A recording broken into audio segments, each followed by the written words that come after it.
प्रदेश में बढ़ते कोरोना संक्रमण के कारण सामान्य एवं अन्य बीमारियों के आम रोगियों के सामने भी समस्या उत्पन्न हो गई है। प्रदेश में बढ़ रहे कोरोना संक्रमण की वजह से प्राइवेट चिकित्सक अब आम मरीजों को भी परामर्श देने में कतरा रहे हैं। ऐसे में आम मरीजों की परेशानी को देखते हुए मुख्यमंत्री अशोक गहलोत ने निर्देश दिए हैं कि कोविड-19 महामारी के कारण आम रोगियों को परेशानी का सामना नहीं करना पड़े। इसके लिए प्रदेश भर में बुधवार से 400 ओपीडी मोबाइल वैन संचालित की जाएगी। ये मोबाइल वैन उपखंड मुख्यालयों के साथ ही अन्य महत्वपूर्ण स्थानों पर उपलब्ध होगी और गांव कस्बे तक पहुंचकर मरीजों को सामान्य बीमारियों का उपचार उपलब्ध करवाएगी। किसी को गंभीर बीमारी होने की जानकारी मिलती है तो इसकी सूचना उच्चाधिकारियों को दी जाएगी ताकि रोगी को तुरंत उचित इलाज मिल सके। मुख्य चिकित्सा एवं स्वास्थ्य अधिकारियों को इस संबंध में निर्देश दिए गए हैं। आखिर मुख्यमंत्री गहलोत ने और क्या क्या निर्देश दिए, जानने के लिए देखिए पॉलिटॉक्स की यह खास रिपोर्ट। ये है टॉक्स न्यूज नेटवर्क और आप देख रहे हैं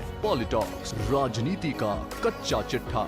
मंगलवार को हुई ऑनलाइन प्रेस वार्ता के दौरान मुख्यमंत्री अशोक गहलोत ने बताया कि निजी अस्पतालों में कोरोना के कारण नियमित रोगियों को समुचित उपचार सुविधा नहीं होने की शिकायतें सामने आई हैं। सरकार ने इसे गंभीरता से लिया है और कई अस्पतालों को नोटिस भी दिया है। सीएम गहलोत ने हिदायत देते हुए दो टूक शब्दों में कहा कि निजी अस्पताल संकट की इस घड़ी में अपनी नैतिक और सामाजिक जिम्मेदारी निभाएं, अन्यथा सरकार सख्त से सख्त कार्रवाई करेगी। किसी भी निजी अस्पताल से किसी भी मरीज को बिना इलाज वापस लौटाने की शिकायत नहीं आए।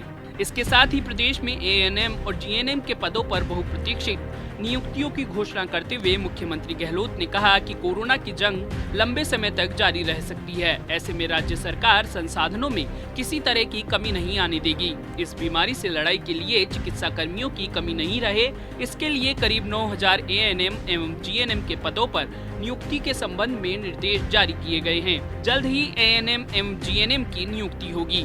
सीएम गहलोत ने आगे बताया कि 12000 पदों पर होने वाली यह भर्ती न्यायालय में उलझ गई थी। अब सरकार ने 3674 न्यायिक प्रकरणों को छोड़कर शेष पदों पर नियुक्ति का निर्णय लिया है।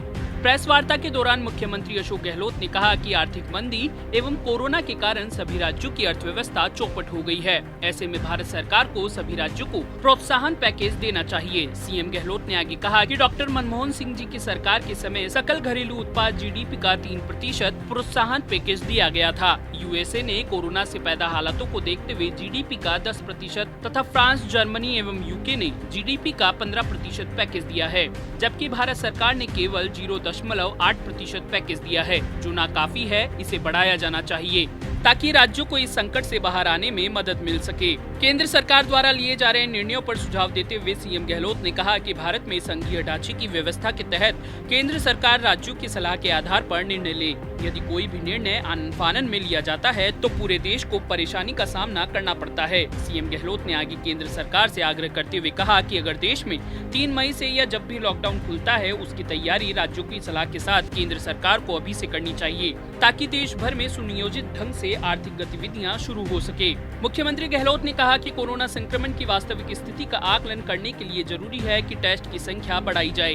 भारत सरकार इस पर गंभीरता से विचार करे। इस समय देश में प्रति 10 लाख व्यक्तियों पर मात्र 291 टेस्ट हो रहे हैं, जबकि इतनी आबादी पर यूएई में 77,000, यूएसए में 12,000 तथा स्पेन में 20,000 तक जांचें हो रही हैं। इसके साथ ही सीएम गहलोत ने कहा कि हमारी कोशिश है कि न केवल जांचों की संख्या बढ़े बल्कि रिपोर्ट भी समय पर आए। इसके लिए हमने आईसीएमआर को न्यूक्लियर एक्सटेंशन किट की आपूर्ति बढ़ाने को कहा है।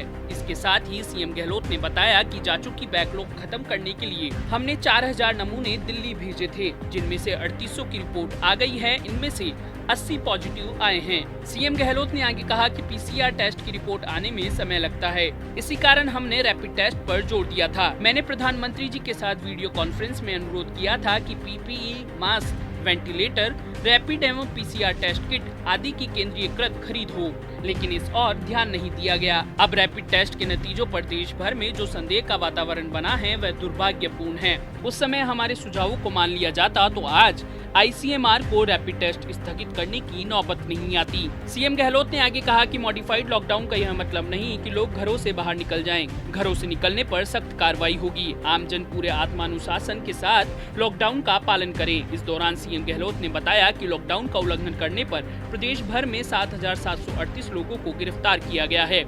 करीब 1,73,000 वाहनों का चालान कर 2,59,00,000 का जुर्माना वसूला गया है और 94,000 वाहन जब्त किए गए हैं। इसी तरह निषेधाज्ञा का उल्लंघन करने पर 1652 एवं सोशल मीडिया पर भ्रामक सूचनाएं देने वाले 144 लोगों को गिरफ्तार किया गया है। खाद्य सामग्री में हो रही कालाबाजारी को रोकने के सवाल पर सीएम गहलोत ने कहा कि आवश्यक सामग्री की कालाबाजारी की कहीं भी शिकायत मिलती है तो बड़ी कार्रवाई होगी। सरकार द्वारा जारी एडवाइजरी का पालन नहीं करने और निरीक्षण में अनियमितता पर अब तक 94 FIR दर्ज कराने के साथ ही 288 से अधिक राशन की दुकानों के लाइसेंस निलंबित किए गए हैं। लॉकडाउन के दौरान आम जन को सही दर पर सामान उपलब्ध करवाने के लिए सरकार पूरे प्रयास कर रही है। मास्क, हैंड सैनिटाइजर, किराना सामान की MRP से ज्यादा कीमत वसूलने वाले प्रतिष्ठानों के खिलाफ 3000 से अधिक निरीक्षण कर करीब 316 केस दर्ज किए गए हैं। सीएम गहलोत ने आगे कहा कि कोटा में अध्ययनरत अन्य राज्यों के कोचिंग स्टूडेंट्स को उनके घर पहुंचाने के लिए लगातार प्रयास जारी हैं। आज बिहार और बंगाल को छोड़कर अन्य राज्य इसके लिए तैयार हो गए हैं। हमारी कोशिश है कि जल्द से जल्द ये बच्चे संकट के इस समय में अपने घर पहुंच सके। इसके लिए हम हर संभव सहयोग प्रदान करेंगे। पॉलिटॉक्स ब्यूरो, जयपुर। ये है टॉक्स न्यूज नेटवर्क और आप देख रहे हैं पॉलिटॉक्स, राजनीति का कच्चा चिट्ठा।